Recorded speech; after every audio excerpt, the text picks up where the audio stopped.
All right, this tutorial is going to be about limiting and excess reactants. So to explain the concept of a limiting reactant, I'm going to use this little kind of simple example. So let's say you're making sandwiches, and you want to make a lot of sandwiches because you have some people coming over. So you get out all your ham and your cheese and your bread, and you realize that you have enough ham to make 16 sandwiches, enough cheese to make 10 sandwiches, and enough bread to make 24 sandwiches. So how many total sandwiches can you make? Well, hopefully you noticed that you can only make 10 sandwiches because you ran out of cheese after 10 sandwiches. So even though you had enough ham and bread for more sandwiches than 10, you've run out of cheese after 10 sandwiches, and so then you're done making sandwiches. That makes the cheese your limiting reactant. It's the one that ran out before all of the others, thus stopping your sandwich production. That makes the ham and the bread your excess reactants. So you have leftovers of those, more than you need. All right, so a limiting reactant, let's define it. A limiting reactant is the reactant in a chemical reaction that runs out first. So it's the one that stops the reaction once it runs out. You can also say that the limiting reactant is the reactant that limits the amount of product that you produce in a chemical reaction. Because it runs out and stops the chemical reaction, you stop producing product, therefore it's your limiting reactant. You should remember that the limiting reactant determines your theoretical yield. So when you're making stoichiometric calculations, your limiting reactant is the one that's going to determine how much product you could make, in stoichiometry. And of course, to define excess reactant or reactants, because sometimes there's more than one reactant that you have more of than you need. The excess reactants are the ones that you have more of. They're in excess. You have more than you need until you'll have leftovers. So look at this picture for a second. We have a picture of this reaction, the Haber process, where hydrogen and nitrogen combine to form ammonia. Before the reaction, here's your hydrogens and your nitrogens. And then, of course, the reaction takes place, and you've produced a bunch of ammonia molecules. So what's the excess reactant, and what's the limiting reactant? So hopefully you noticed that the excess reactant, of course, is going to be what you've got more of than you need, and that turns out that it's N2. So that's your excess reactant. And you hopefully noticed that you ran out of H2. There's no extra H2 over here, which means that that's probably your limiting reactant. All right, so to teach you how to calculate a limiting reactant, we're just going to run through an example. And so this is a pretty typical limiting reactant type question. So first of all, you were given a chemical equation. You want to double check that it's balanced, and it turns out that it's already balanced for you. And the question is asking you 4 things. The first thing is what the limiting reactant is. The second is what the excess reactant is. Then it's asking for a theoretical yield of CO2 in grams, and then it's giving you an actual yield and asking for a percent yield. So we're going to do this in parts, starting with what is the limiting reactant. So to calculate a limiting reactant, you'll notice you're given quantities of both of your reactants here. So you have to figure out which one of those is going to run out first. So the easiest way to do that is to start by converting each of one of those to mole quantities so that we can compare it to our chemical equation. All right, so we're going to do that using, of course, the molar masses of each one of these things. So if we take the grams of oxygen and divide by its molar mass, we're going to end up with 1.28 moles of O2. and then the 14 grams of C3H8, if we divide that by its molar mass, we end up with 0.317 moles of C3H8. So before you get all excited and start thinking that, well, you have less C3H8, so therefore that must be your limiting reactant, you need to realize that you do have a balanced chemical equation up here with mole quantities. And you need to look at your molar ratios before you start assuming that the one that you have less of is actually you're going to run out first, because it might not. So be very careful that you do the second step here. So the second step, I'm going to do in a different color. I'll do that one in pink. You are going to need to compare these to each other according to your balanced chemical equation. So you need to use the mole ratio. So doing that, since we suspect that C3H8 might be our limiting reactant, we're going to go ahead and figure out, okay, if we used all C3H8, so our 0.317 moles, how much oxygen would we need to consume all of that? And so we're going to use, of course, the mole ratio between oxygen and C3H8 to figure that out. And we end up getting 1.59 moles of O2. So that's how much O2 we would need if this is our limiting reactant, if our 0.317 moles of C3H8 runs out first. Well, hopefully you noticed that we don't have 1.59 moles of O2. This is what we have.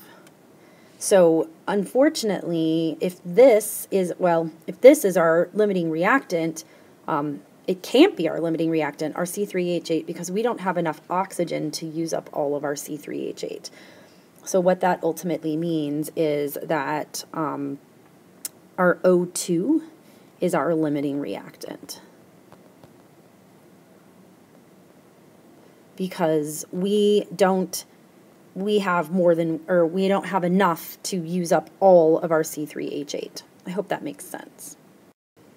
I just want to show you that if you had done this the other way around, so instead of taking your 0.317 moles of C3H8 and seeing how much oxygen you would need to react with it, instead you had taken the 1.28 moles of oxygen and seen how much C3H8 you needed to react with it, you would notice, I hope, that you only need 0.256 moles of C3H8 to use up all of the oxygen that you have. And you have more C3H8 than you need. You only need this much, and you have 0.317. So that still tells me that, of course, the C3H8 is my excess reactant. I have more than I need. And, of course, still tells me that O2 is my limiting reactant. So we have answered A and B. We know our limiting reactant is the oxygen, that it's going to run out first, and we know that our C3H8, we have more than we need. All right, so let's move on to answer question C, which is what's the theoretical yield of CO2? All right, so I'm going to scooch this just a little. Okay, theoretical yield of CO2. I'll do that in blue. Great. Okay, so the theoretical yield of CO2. The only way that we're going to be able to calculate our theoretical yield of our carbon dioxide is by basing it off, of course, of our limiting reactant. So we know that the amount of moles of O2 that we have is our limiting reactant. So to be able to calculate your theoretical yield, you're just going to go ahead and start with your 1.28 moles of O2, and then using the balanced equation up here, we know that there is a 3 mole of CO2 to 5 mole of O2 mole ratio. So we know that for every 5 moles of O2, we can produce 3 moles of CO2. So that would get us to moles of CO2, and then of course, to calculate the mass of CO2, we'd need its molar mass. And the molar mass of carbon dioxide turns out to be 44.009 grams. There 0.009 grams of CO2. All right, so if we do the math on this, we get a theoretical yield of 33.8 grams of carbon dioxide. Perfect. So this is our theoretical yield using our limiting reactant and stoichiometry. So if you'll remember correctly, the last question told us that we yielded 28.3 grams actually in a lab, and we want the percent yield of carbon dioxide. So we're going to need to use our theoretical yield to calculate our percent yield. So remember, percent yield is equal to your actual yield divided by your theoretical yield and then multiplied by 100. So we'll go ahead and stick our actual yield from the question in, which was 28.3 grams of carbon dioxide. And our theoretical yield, we should get 33.8 grams of carbon dioxide. And then, of course, you'll multiply by 100. And you end up getting a percent yield of 83.7%. So we were able to through experiment, obtain 83.7% of what we should have gotten. All right, so now it's your turn to try.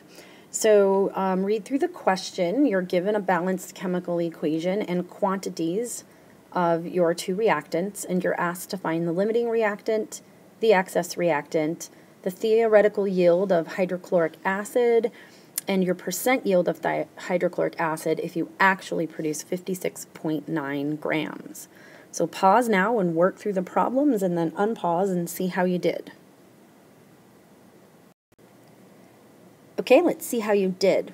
So to determine your limiting reactant, the first step is to take your 90 grams of FeCl3 and your 52 grams of H2S and convert them to moles. So you do that using the molar mass of each of those substances, and you get 0.555 moles of FeCl3 and 1.53 moles of H2S.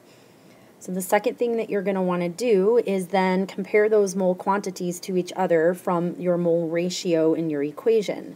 So I just went ahead and took the one that I thought might be my limiting reactant because I have less of it, and I figured out using the mole ratio from my equation how many moles of H2S I would actually need to use up all 0.555 moles of FeCl3. And it turns out that I only need 0.8325 moles of H2S to use up all 0.555 moles of FeCl3. And we have more than enough.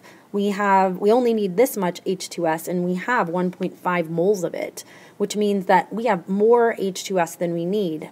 That means it's our excess reactant, and that makes FeCl3 our limiting reactant. All right, so then the third thing that was asked, or part C, was the theoretical yield of HCl. To calculate theoretical yield, you need to go off of what your limiting reactant is, and we decided that the FeCl3 is our limiting reactant.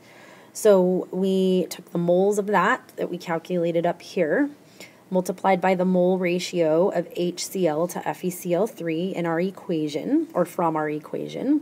And then, of course, to get rid of moles of HCl, we need to turn it into grams using its molar mass.